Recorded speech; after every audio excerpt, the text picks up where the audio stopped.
Maghingal ka lang, may oras pang natitira. Kahit parang ang layo pa, habol.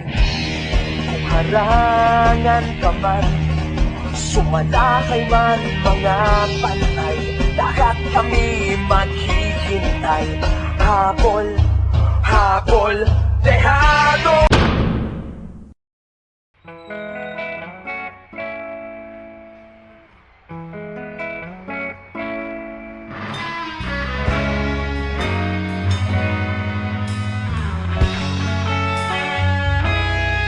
Nagsimula ang lahat. Okay. Ako po si Yael Yuzon ng Sponge Cola.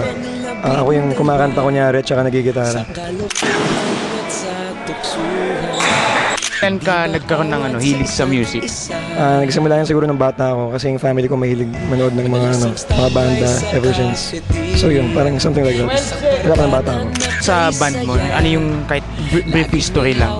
Nagkakilala kami ng high school. Tapos eventually, nung college, nagsimula kami tumugtog. Tapos dumami yung mga taong nanonood. Tapos nasign kami, tapos yun. Yung type ng songs talaga, yung genre ng yung simulat since high school, ano yung talagang tinutugtog? Ever since naman kasi actually wala kaming sinusunod na genre kung ano lang yung lumabas yun na yun eh. Tapos, I guess, naging mas rock kami nang nagsimula kami magkapera para bumili ng distortion. Kasi dati wala naman kami effects. Mga ganun. So, in essence, guitar-driven music, kung ano man yun. So, abot naman sa mga music sa songs nyo, sinong gumagawa?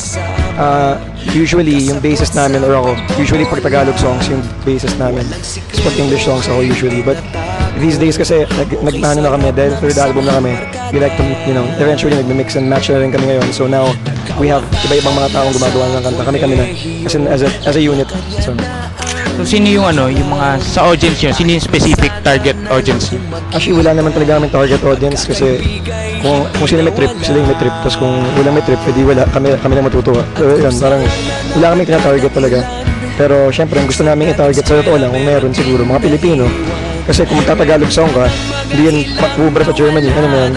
So, mga Pilipino, kasi mga English songs, lahat ng tao sa buong mundo. Parang ganun, nag-asalta ng English. Yun lang. Ano yung sa music nyo? Ano yung nako-contribute neto sa masa? Actually, hindi ko rin alam eh, kasi I'm guessing, it's something na wala na within my reach eh. I'm just hoping na sana na-encourage silang gumawa ng mga bagay, matuwa sa mga nangyayari sa paligid nila. Just be more positive in general. Yeah. Thank you. Salamat.